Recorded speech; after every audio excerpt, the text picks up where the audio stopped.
you. Okay.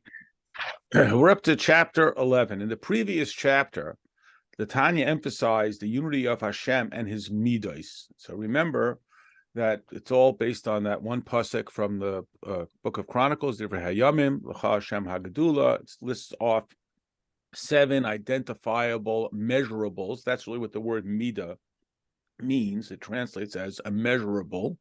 Spheros, like a sphere, when you're putting onto something that's innately infinite. So we were very clear that we should not say that Hashem is kind because Hashem is infinite. It's that Hashem is the source of kindness and Hashem associates with kindness. But unlike the body and the soul, and this is a somewhat analogous but ultimately a flawed analogy, we should not say that God is like the body and the soul, because the body exists independently of the soul. Remember, in the story of creation, God formed man from the dust of the earth and then blew the breath of life into that body. So there's the breath of life, the neshama, that's what the word neshama means, breath, and the body, they're separate.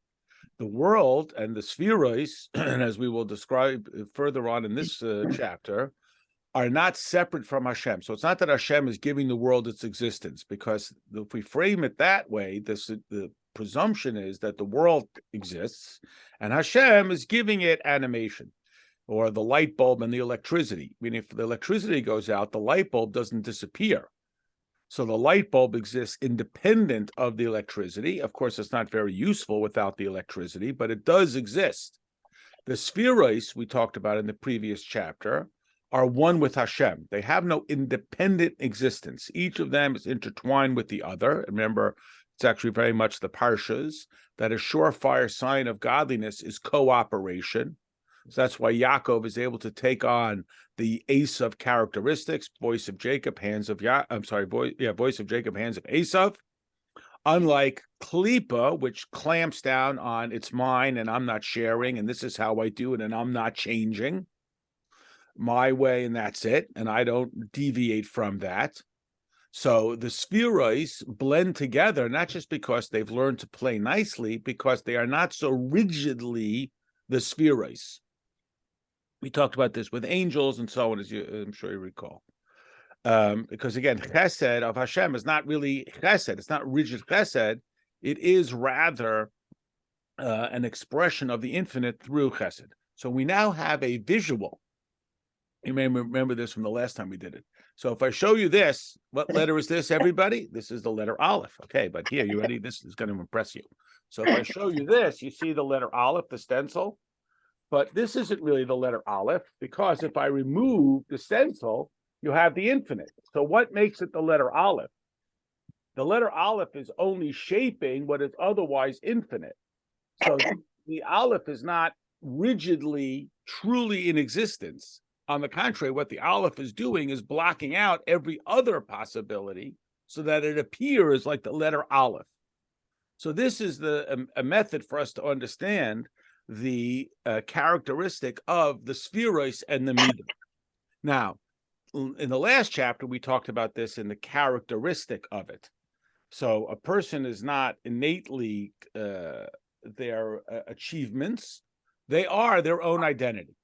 In this chapter, we take it even further down the path. We know that Hashem creates the world through the spoken word. God said, let there be light. It's not that God thought it. It's not that God made it. God said, let there be light. And it appears that the statements are far more rigid and far more defined and far more of their own existence, more like the actual Aleph than just the filtering of the infinite through the lens of Aleph.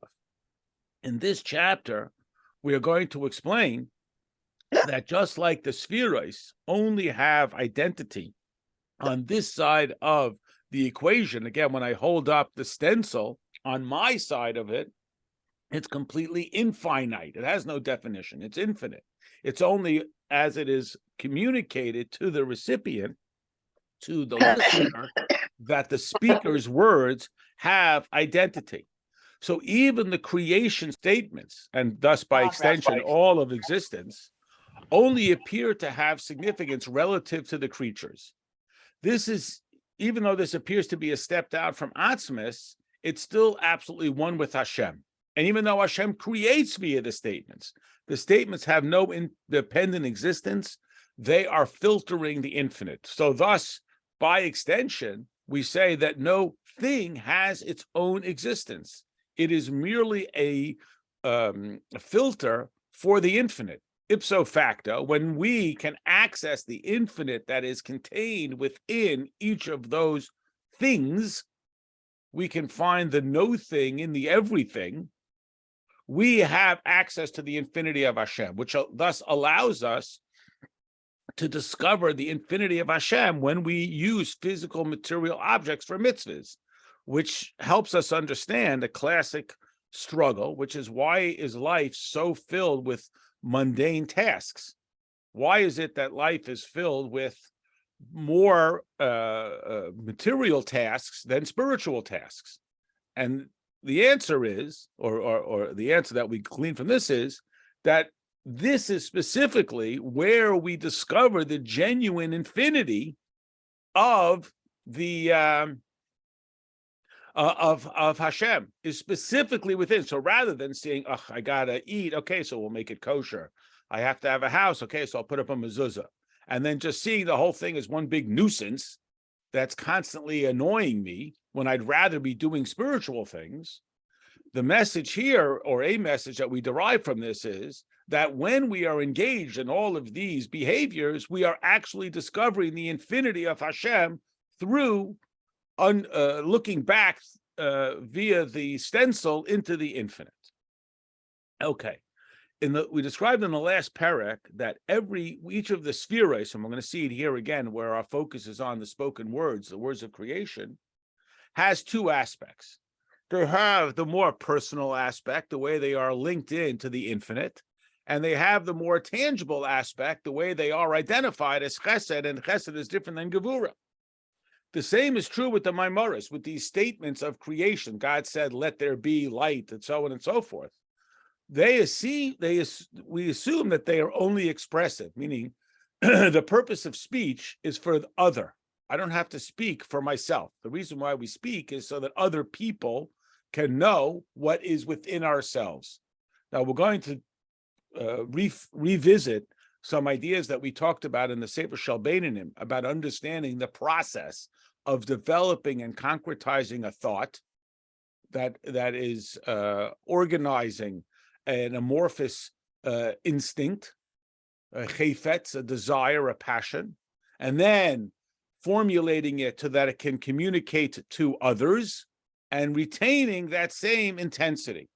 So the Maimaros, the statements of Hashem, are all the way down this process, so that what we get is a very tangible and somewhat simplified form. And that tangible, simplified form should not be misunderstood as being somehow purely mechanical. It is still ultimately the expression of the infinity of Hashem.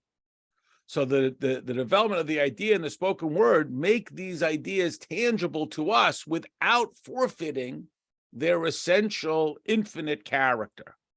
So again, we can use these terms of the thought letters when I understand it internally, and spoken letters. The difference between human speech and divine speech is that divine speech creates. God said, "Let there be light," vayihiyar, and there was light.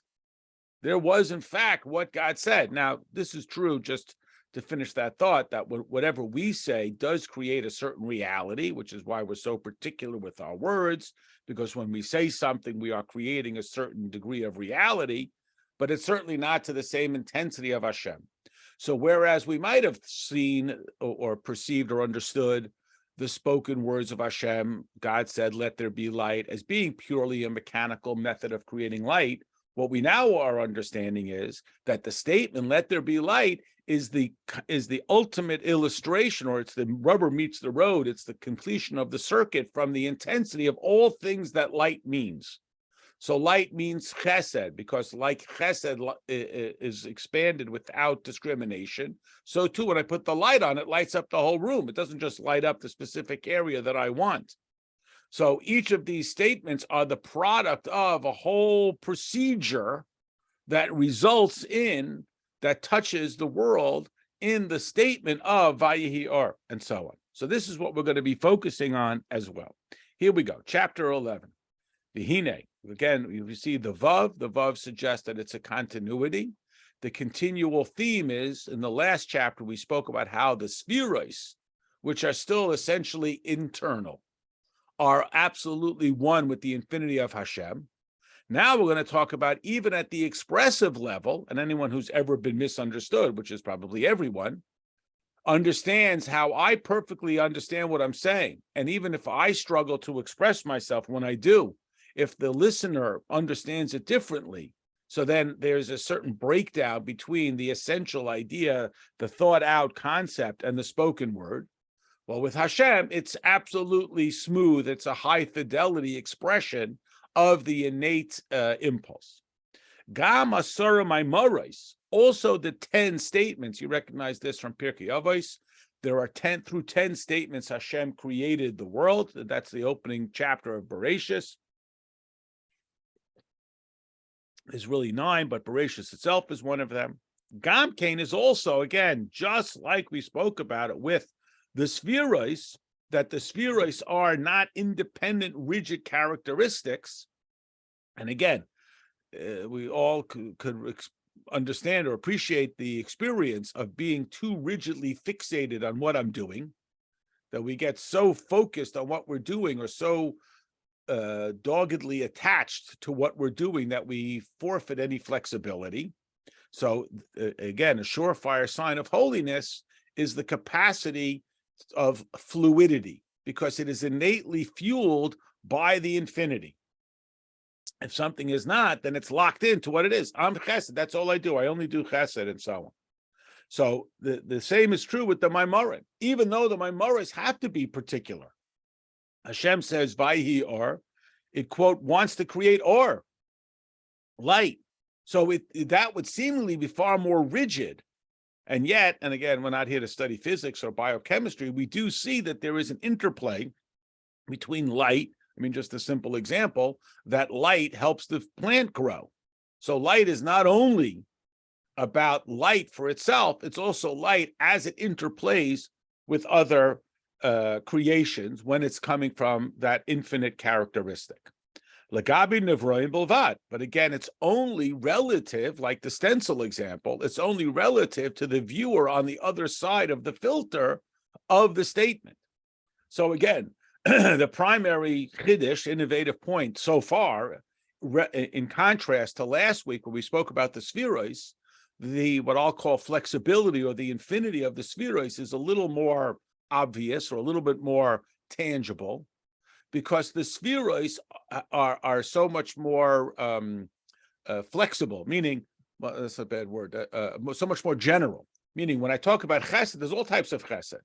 There's chesed that I can share with somebody my resources. There's chesed where I can share with somebody my ideas. There's chesed where I can share with somebody my time. So chesed, of course, has essentially infinite methods of expression.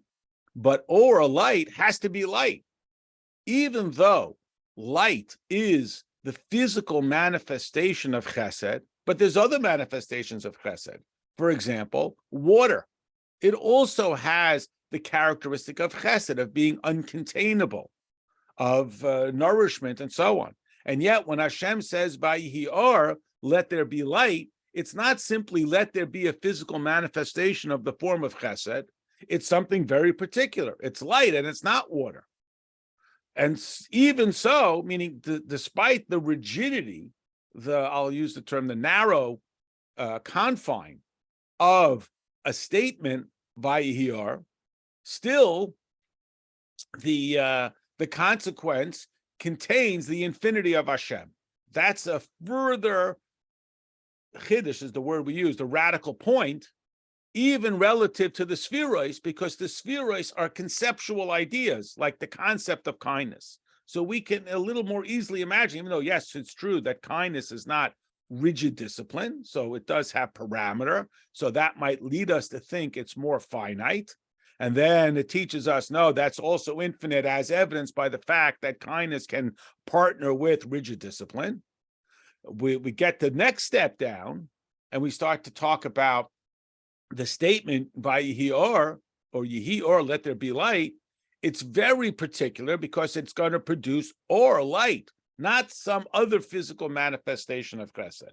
So that certainly seems far more rigid and far more particular and thus more finite. And that's the innovative response here in this chapter, that Gamkein, even that, even though it's so particularized, it too is as infinite as the very essence of Hashem. Key. So he explains.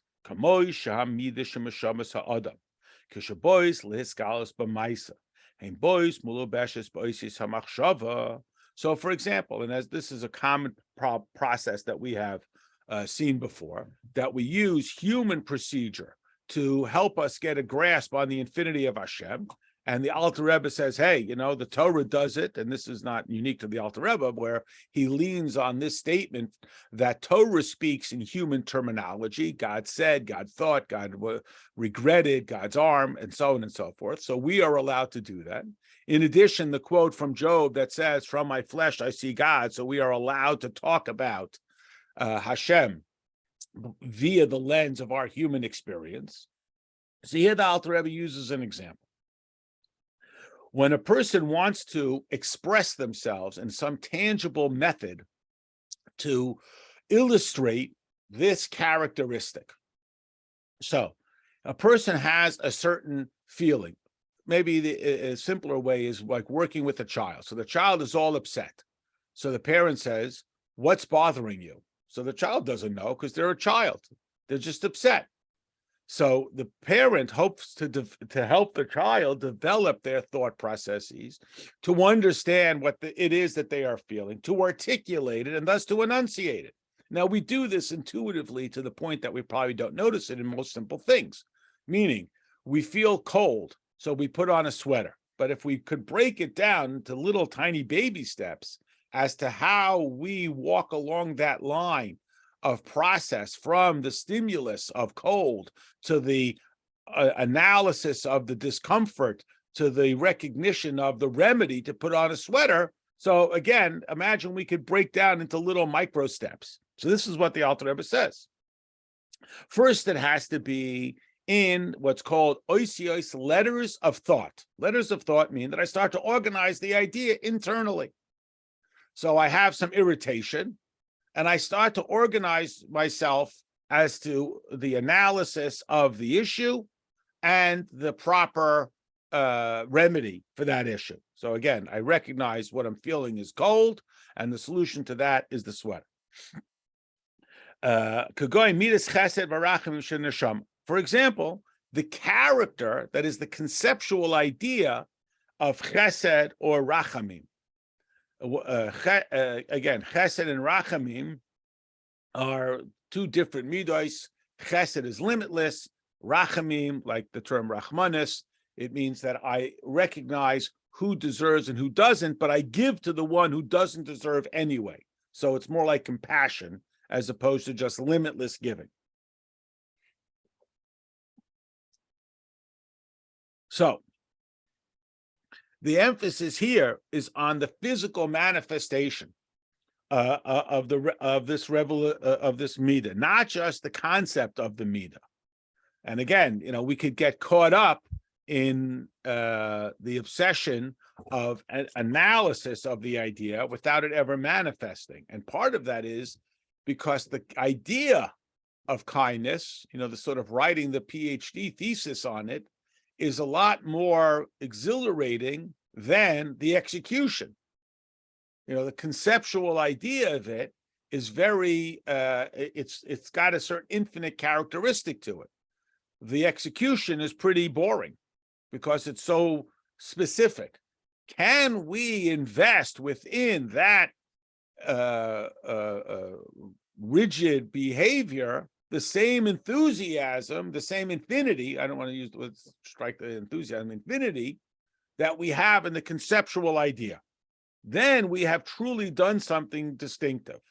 That is, we have discovered the infinity within the finite behavior.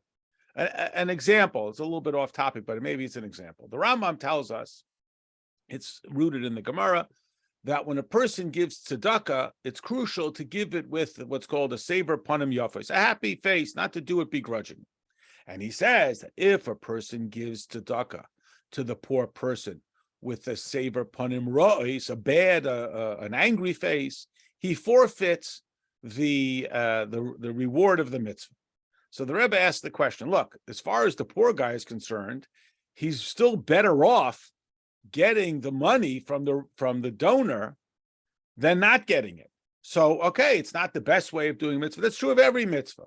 You know, if a person keeps Shabbos with a sour punim, it's not so good, but he still kept Shabbos. So if the person is in need and he gets from the donor, right, of course, we'd all like it to be done with happiness and joy. But if he gets it with the sour punim, he's still getting, and he's still, as we said, he's still seemingly better off than if he didn't get it. So why does the Torah describe this as forfeiting the entirety of the value for the donor of giving tzedakah? Okay, it's not as good, but why is it completely forfeit? So the Rebbe explains, because this is the ultimate illustration, a physical manifestation of the impulse.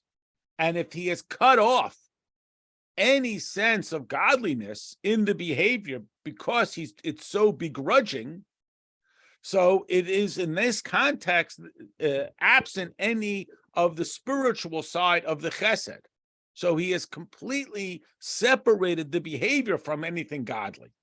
So if he separated the behavior from its godliness, there's no godliness contained within it, because it is so completely germane to the process.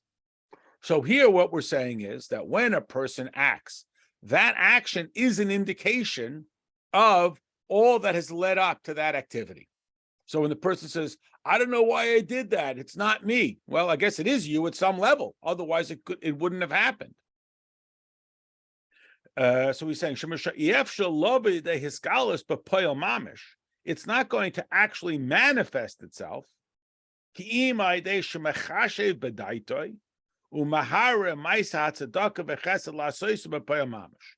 unless, and again, we're not talking about someone who has mental illness or whatever, unless it was conjured up, thought through, and managed to behave itself.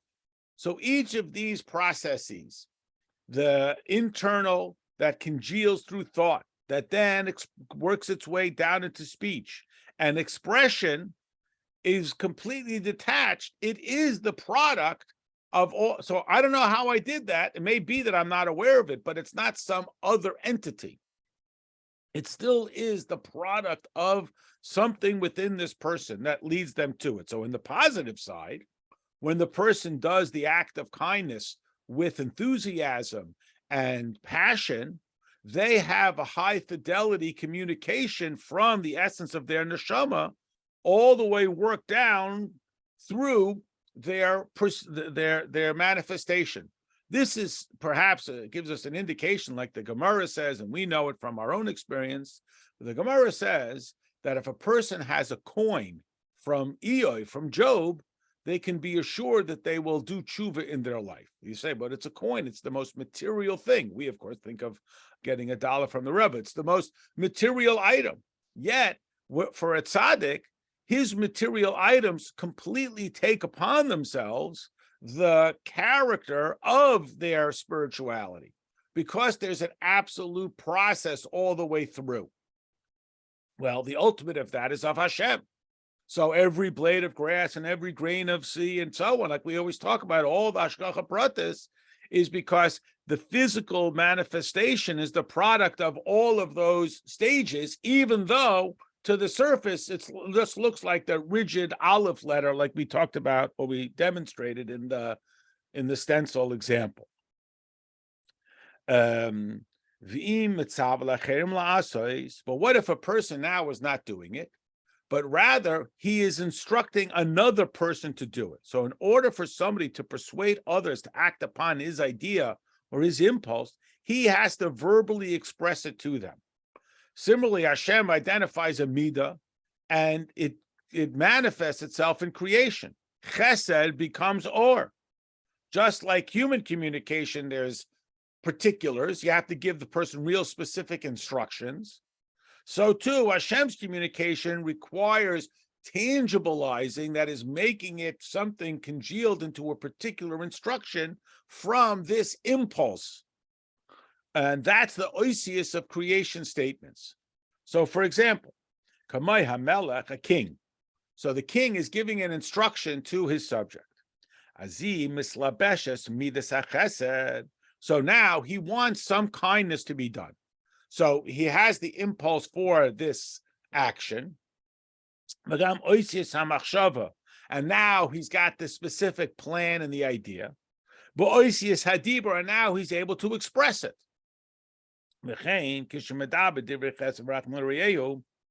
Or similarly, when he speaks to another with words of kindness. So a person has an impulse. He has to come up with an idea. That idea has to be organized in his mind. That's what we call oisios, letters of thought. He's now organized it. He fully understands it. And then he has to express himself. And that's oisios hadibur, spoken letters, which now communicate it. So we who are imperfect, our communication is sometimes flawed. We don't even really know ourselves what we want. So we try to tell it to somebody, and we're hoping that they're somehow going to know better what we want, or they're somehow going to come up with that design that's going to be better than what we want, or it's going to match what we want. We're going to look at it and go, yeah, that's exactly it. That's perfect. Or what's possible is with Hashem, that he knows exactly what he wants. He understands and completely aligns and manifests it in perfect fidelity from the impulse all the way down into the particular. So much so that we can do the reverse engineering. We who live on this side of the stencil take the very specific statement from Hashem and work our way all the way back to the very essence of what they are feeling. And again, we do this somewhat intuitively with other people, sometimes mistakenly. We misinterpret the drive behind them. I mean, to quote the statement, sometimes a cigar is just a cigar. We over analyze it. Concurrently, we take what people say, we absorb it, their body language, their inflection, et cetera, and we have a response. Now, that response is sometimes imperfect, and sometimes it is the product of our own biases, of our own interpretations. And this is the challenge. I mean, there is an explanation as to why did Hashem give us the Torah in the wilderness?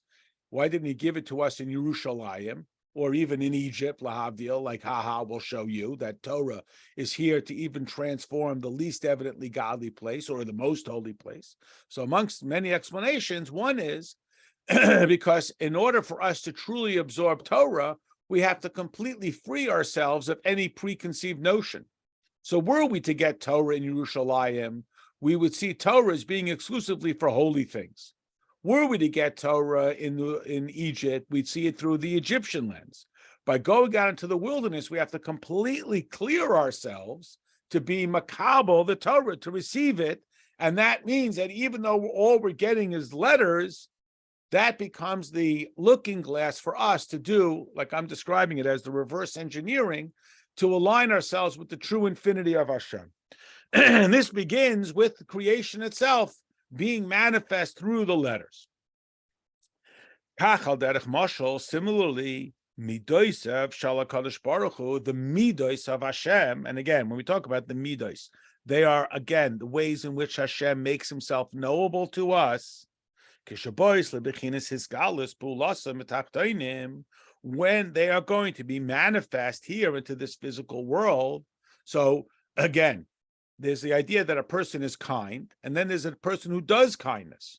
So a person is kind even when at the moment that they're not doing kindness. We had this a few weeks ago. The classic illustration is Abraham Avinu is eager to do kindness, even though there's nobody who needs it. It's not responsive, it's innate. So what happens when it is manifest? That is what we call the mimer, the statement. The statement is that illustration, the decision. We often talk about this within the spheres itself. We'll see this a little bit later on in the sphere of Malchus. So again, there's no good English word for Malchus because we don't have a verb form for the king. Presidents preside and governors govern, but we don't have a verb for kings that's from the same word, king. But imagine we did. So Malchus is when we take all of the factors and then we make a decision. We have to come up with a decision. And our decisions are reflective of everything about us. So if we truly were sensitive enough and we watched how a person walked down the street, we would truly know everything about them because their physical manifestation becomes the opportunity. Certainly, their spoken word becomes an opportunity for us to work backwards to see the infinity of Hashem contained within this rigid, defined statement. That's what we call Maimer. But Tzirif, Oisius, when we combine letters, now combining letters, again, it's so obvious to us that we don't often maybe think about it because, we do it so intuitively. But if you remember learning how to read, or if you observe somebody learning how to read, you're first sounding out one letter, another letter, and then you're coming up with how they're words and so on. And then you get to a certain point where you no longer see the individual letters, and probably all seen like these little tests that they do where they misspell a word and see if you notice it or the word is repeated, but our mind just so immediately assumes the reasonable that it ignores the unreasonable letter of or extra letter or extra word, etc. So the mimer is the combination of individual parts. If each letter has its own identity, yet each letter is, I'll use this word, I don't know if it's the right word, willing to partner with other letters and create a stream and thus create a word, and a word creates a sentence, and a sentence a paragraph, all as vehicles of expression. Whereas if I just give you a random letter, it doesn't communicate anything. But you start putting letters together, they start to be communicative because they are innately vehicles of expression. Again, back to the stencil.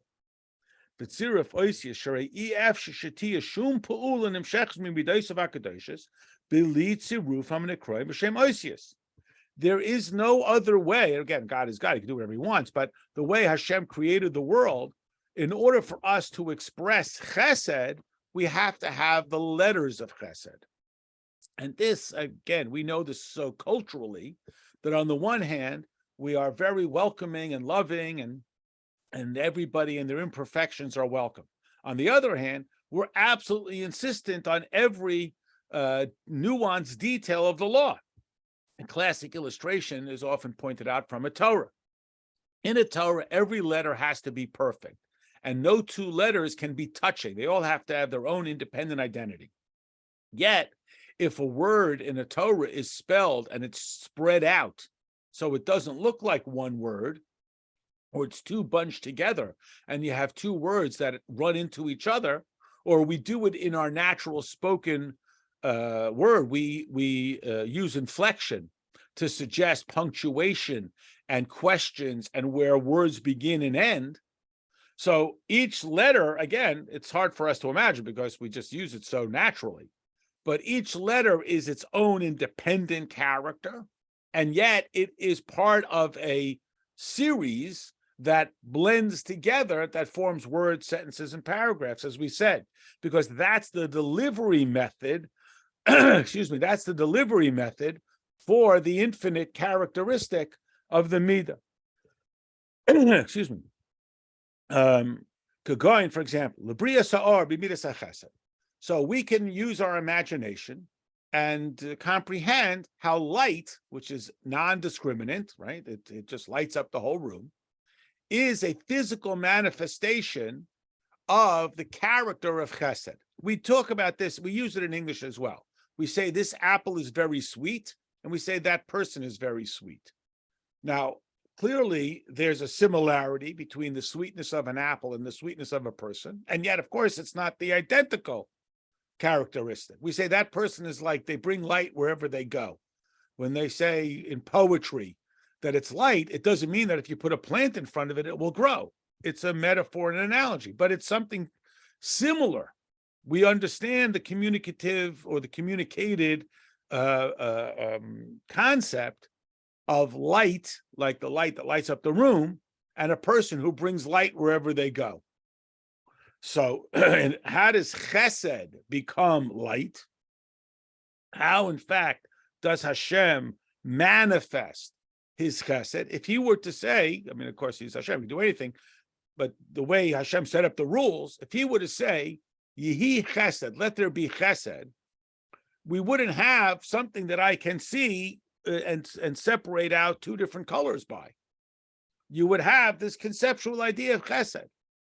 Like, again, the person who can get so caught up in the conceptual idea of chesed that they never do any chesed, because it's far more exhilarating to be aligned with the infinity of chesed than it is to go and do a sort of pedestrian action of chesed. That's, quote, narrow and rigid.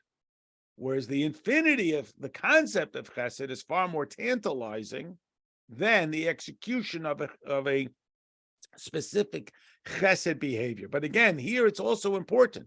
If Hashem just said Yehi chesed and all of its parts, how do you know you're going to get light? There are other things that can be chesed. Like I said, water is also a manifestation of chesed.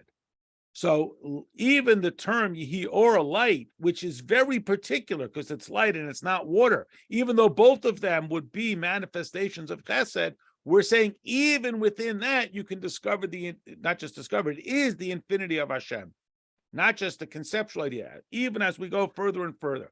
I mean, again, I don't know the biology of it, but it's like DNA, even the strand of hair that's so immaterial and unimportant, even that is the infinity of Hashem. Could go in the Bria so So if Hashem wants to manifest chesed, so he says, let there be light, because light is the expression of chesed, and the power to impact and to create this or, this light. The expression of this concept and this life-giving force, that is called chesed. So again, another distinction, of course, between our behavior and Hashem's behavior is the immediacy. Hashem has the thought, it becomes an act because there's no disruption. We have an idea. We think we've really crystallized the idea. We start to articulate it, and the further it gets away from the infinity, the more it starts to become subject to analysis and even criticism, and then rethinking of it. I mean, again, from the initial inspiration until the product is made and on the shelf at Walmart is a whole bunch of steps that may require my revisiting. Of course, we even talk about this.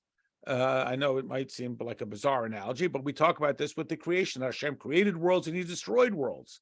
Hashem originally wanted to create the world, we read, with Gevura, with Din, where there's going to be absolute but then he changed his mind. So again, Hashem allows us at risk of it being sometimes, what's the word I'm looking for?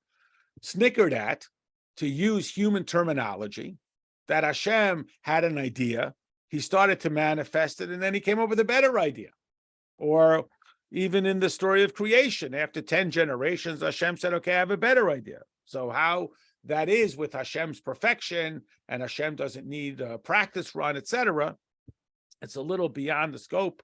But what we're saying here that's relevant is that this whole process means that even in that spoken word, there is the absolute expression of infinity of Hashem. This also helps us understand just another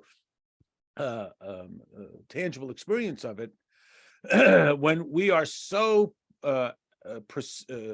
analytical of every precise word in Torah, we study every letter and every word, and it's true not only of the Chumash and the Tanakh, it's true even of the words of tzaddikim. The Gemara itself says that even the standard discussions, the sichas chulin, the ordinary discussions of the righteous, are an opportunity for learning. Why? Because whatever a person does is an indication of everything about them. Again, if we truly understood the how a person walked down the street, we would understand everything about them. And we do this. I mean, that's, an extraordinary circumstance, but we do this. We pick up on a nuance about the person. We pick up on certain subtleties. And sometimes we're wrong, but sometimes we're right because it is true. Now, it's more evident in the spoken word than in the behavior. The spoken word is more aligned with the person's essence. The previous Rebbe explains in the Haggadah, when we read about the 4 sons, and we say, for example, the first one, Chacham, the wise son, Mahu Omer. So the straight up translation is the Chacham, what does he say? But the Frierdiker Rebbe reads it with a little bit of a twist. He says, Chacham, Mahu, what is he? Omer is what he says. Meaning, how do you know someone is a Chacham or a Rasha? From what he says. We work backwards from what he says, more so than what he does, because what a person does is already a few steps further away. And a person can a little bit fake it more readily. But what he says is a little bit more aligned with the essence. Well, with Hashem, it's all the way down and through, even in the very specific statement, such as, let there be light. Okay, so as we talked about as well, but way back in the beginning of this Shaar Hayichud, that Hashem is continuously saying, let there be light. It's not just that Hashem created the world 57, 80 years ago. Hashem is continuously doing it at every moment. Nikra b'shem maimer v'oisius yihiyar. So yihiyar, let there be light, is the final stage of this whole long process. So all of the backstory that leads to it, I mean, you think about even in the secular world, great speeches, the Gettysburg Address or whatever it is, these great, they wouldn't have as much meaning if they just came out of nowhere. So we have it, the embodiment of it tangibilized in those 12 sentences or however many sentences it was. But they are an expression of something far more infinite, I'll use that phrase, than simply those 12 sentences or lines or whatever it is. So again, here's the disclaimer that we always have this very delicate balance. Let's not be too rigidly committed to the analogy. It's not like our power of thought.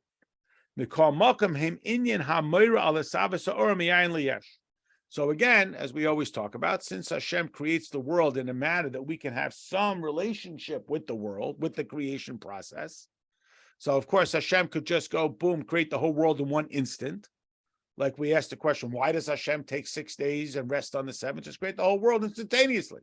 He's infinite. Why? He doesn't have to do one step at a time. But this is for us, to give it to us in tangible, bite-sized pieces so that we can have some degree of relationship. But let's not make the mistake of thinking that Hashem's thoughts are our thoughts. They're not always that way. Because Malcolm, nevertheless, Haim, these spoken words. And again, the example we're using is Yihiyar, let there be light, Inyan HaMeir Al-Savas Ha'or, Miyayin Liyesh, which is the concept that illustrates this creation from no thing to something. And the first one of those is light. And again, light is pretty intangible relative to, for example, trees. So if you think about the processes of creation, the beginning is light, then it's the atmosphere. These are pretty somewhat less tangible. Heaven and earth, it's still just conceptual. You start getting into the more rigid as you go along, down to specific and the people and so on.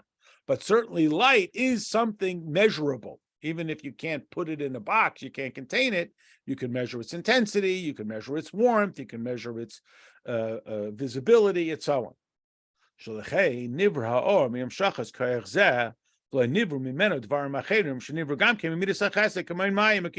that's why it created, or meaning, if we were to, so to speak, say, I'm going to give you all chesed, and everybody come back with an example of chesed, we'd all, of course, come back with different examples, even in the midah of chesed, and or certainly in the midah of chesed, I should say, and even in the creation objects of chesed. What's an object that's a chesed? So again, the example we're talking about is light and water. So the fact that it's so particularized to light might further suggest that it's really a very specific entity. It's really separated from the infinity of Hashem. I shouldn't say specific, I should say finite. That's the key. That it's really finite, that its finity is absolutely real and immobile. So the pushback is that no, even there, its finity is not absolutely strict.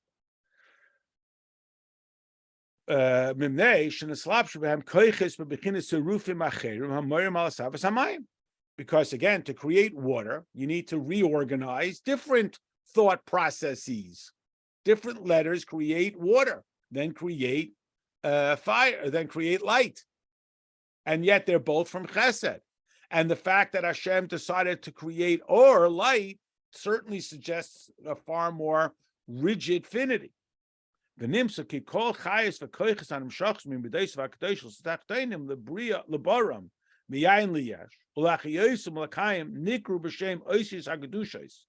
So that all of these processes, as they become, back to the stencil, so particularized, so specific that they only create light and not water, again, might suggest that it's far more finite, but we're pushing back and saying, no, that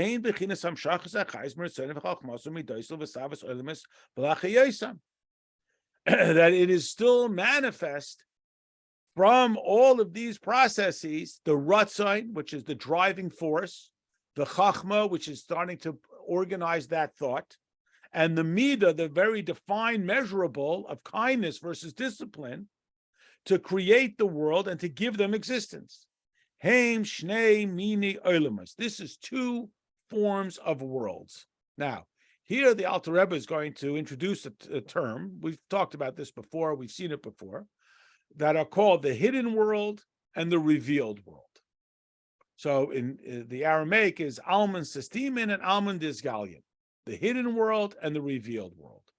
So essentially, the hidden world is what's going on internally, and the revealed world is the expression. Now, within a human being, because we sometimes struggle, we hide our emotions and we put on a poker face. We're not talking about that. We're not talking about concealing our true character to be, and I don't mean this in a negative way, but sort of insincere.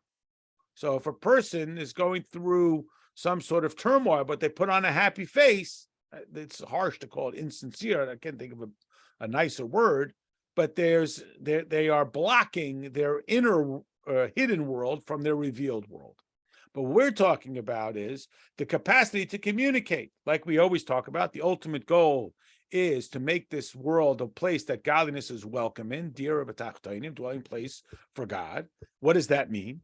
So it means that that Hashem can be fully expressive of himself. So we think of that as, oh, right, when I get home, I can kick off my shoes and relax. But what it truly means is that we want to be able to express ourselves without being thought of as odd or overwhelmed. Nobody wants to overwhelm everybody else. So if Hashem expresses himself, it overwhelms us, like at Sinai.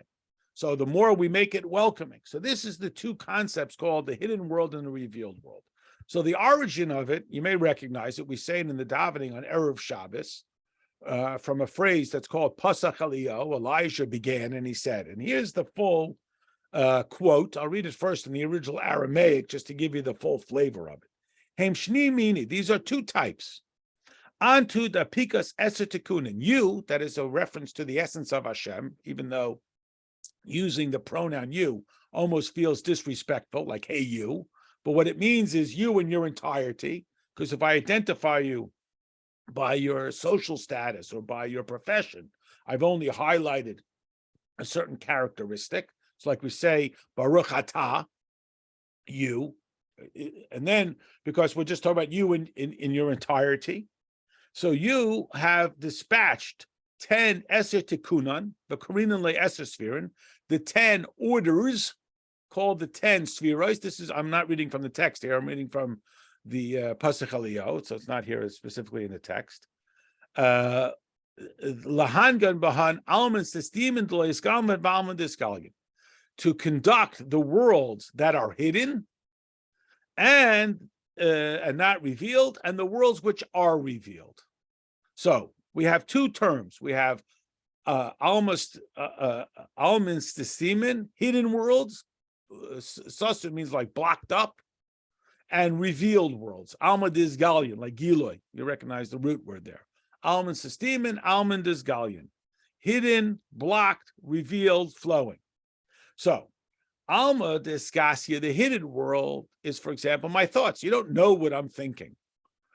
Through my body language, through my expressed words, you have a portal of entry into what I'm thinking. So the revealed world gives us that opportunity. And this is a classic idea that we run into all the time, that the world says the world exists, and then we speculate about whether or not God exists. Do you believe in God? Why do you believe in God? And so on. That is, the presumption is my own existence and the world's existence and the weather and stop signs and whatever are the tangible, visible physicals. The speculation is whether or not there's something more than that. So that's the hidden world and the revealed world. So we're born into the revealed world, but again, no different than the child who thinks that everybody's life is exactly like their life. You know, the joke about the guy who goes to France and they have a different word for everything. You know, it's crazy, right? Because we assume that what we see is all there is. And we are quite surprised to learn and disturbed to learn that there's something beyond just what we see. That's very disruptive to my reality, that there's all this other stuff going on besides what I see. So that's the alma disgasia, or the hidden or systemen world. So thought and the thought processes are in the alma systemen, the alma disgasia. The upside there is it's far more private, it's far more infinite. When we say private, again, maybe this is just because I'm myself, but I think in secular culture, when something is private, it's usually something to be embarrassed about. They keep it private. I don't want to talk about it. But in Kedusha, that which is private is like the Holy of Holies. It's so holy that we keep it private, because if you just hung the Mona Lisa on the street corner, it wouldn't be appreciated. If you played, Beethoven was playing in the subway station, it wouldn't have the same reverence about it. So when we say private, something that's hidden, it's not because we're embarrassed about it or ashamed. On the contrary, it's because it's so delicately spiritual that we keep it hidden away. So that's more private, more batal. Alma disgalia, this revealed world, is the expression, from the infinity of Hashem, from the top down. It's that expression of something far more private. It's more self-aware. It's less intimate because it's out there in the world. Like speech, once you say it, it's out there. Once your words are said, that's it. They can't be unsaid. They're out there for everybody to understand, to misunderstand, to misappropriate, to say that's it. It doesn't seem that impressive. And again, anybody who's ever had the experience of thinking something is so profound and then saying it and it sort of falls like a dud, has had that experience. So Hashem operates top down, from Alma disgasia, the hidden world, or Alman systemen, to the revealed world. We work the opposite. We take the tangible, visible, and we hope to discover the infinite and the hidden that is contained within it. So the essence of being is more what's immediately evident. This world, the Alma disgalia, or Hashem, the Alma disgasia, the hidden world or the revealed world. And the primary distinction is going to be the degree of infinity, or the degree of bittul. Always comes down to the bittul. More bittul, less olam. More olam, less bittul. So the thought letters, like we talk about when I organize it in my thoughts, it's more personal, it's less revealed. That's the hidden world. The spoken words are designed to be revealed. So when Hashem says, Vayomer Hashem, it's sort of a step down. I mean, again, we talked about this in other contexts as well. Why is Torah not written in the first person? In the beginning, I created heaven and earth. Then, because Hashem is telling us which one of the, I'll use the word characteristics, he is identifying with at the moment. So we might read it as, in order to create the world, I expressed myself via the characteristic of Elohim, and thus I was able to tangibilize and verbalize better the concept of chesed, which itself was already in the almin, but in the worlds of the hidden world. So we back it up even a further step. It was initially atzmis, and we have the whole progression, terms that you've heard, the tzimtzum, the four worlds, the kav, the connector, adam kadmoin, the prototype. So it's as if well, maybe this is a way to help illustrate it. In an actual Torah, the first column of the Torah scroll is blank. The practical reason is because if you sewed the first column to the roller, you wouldn't be able to read it because it would be sewn. But there's also a conceptual idea that there's something that came before in the beginning. It was blank. It was a total infinite. So there's only atzmus. What is atzmus? You can't answer it because it's a trick question. If you can answer it, it's not atzmus. So Hashem has to be given. So atzmus is very exciting, but it's meaningless. It's so big, it doesn't mean anything. Because infinite doesn't mean anything to me because I'm a human being and I need definition. I need process and order and sequence, etc. So we start with this blank sheet. And then Hashem goes through a whole bunch of tzimtzumim, a whole lot's going on before you get to Bereshis Bar Elohim. Hashem has to create the concept of an idea that has to then be identified, that then has to be allotted, like we talk about all of those worlds and so on. And then finally, the last step is Bereshis Bar Elohim. To use an example, if you go to like a concert, so trick question, when does the concert begin? Well, of course, it depends. For the audience, it begins at 8:00 on Tuesday when the curtain goes up. And when does it begin for the performers? It began months ago. By the time they get to the performance, it's almost a letdown because they've rehearsed it and rehearsed it and rehearsed it so many times. And when did it begin before that to the guy who wrote the song? And when did that begin? Essentially, like we would say, it's like the sort of comical illustration of the party guest. So what do? Well, once upon a time, essentially every story has to begin with in the beginning. If you ask the person the question, why do you live in Chicago? So you have to tell them the story of your parents, how they came and where they came from and back, all the way back to creation. And then why then? I don't know. So what is the true beginning of every origin story? Ultimately has to go back. So it's as if Hashem goes through all of these processes, the hidden worlds, down to the revealed worlds, down to the conceptualization in thought, till it becomes manifest. And then finally, Hashem put it into words, and he said, Yehi Or, which, to use technology as an example, the genius of the last 30 years is how simple they've made it. Look what we're doing right now, right? You click a few clicks, and it works. So we would be mistaken if we thought that the way this worked was by clicking the mouse a few times. It works with so much more genius, but it's so overwhelming, I didn't even know what it is. But it would be a mistake if we thought, it's like the classic example, we just took the keyboard and started, it's not hooked up to anything, not connected to the internet, it's not connected to the entirety, of course, but this is what we do sometimes. We see life in some sort of isolated existence without the awareness that it is completely linked into something far greater, even infinite, that it ties us into the infinity of Hashem. So this is what is manifest as it spills down into the expression of the letters. Okay, we'll stop here and we'll pick up again next week. All right.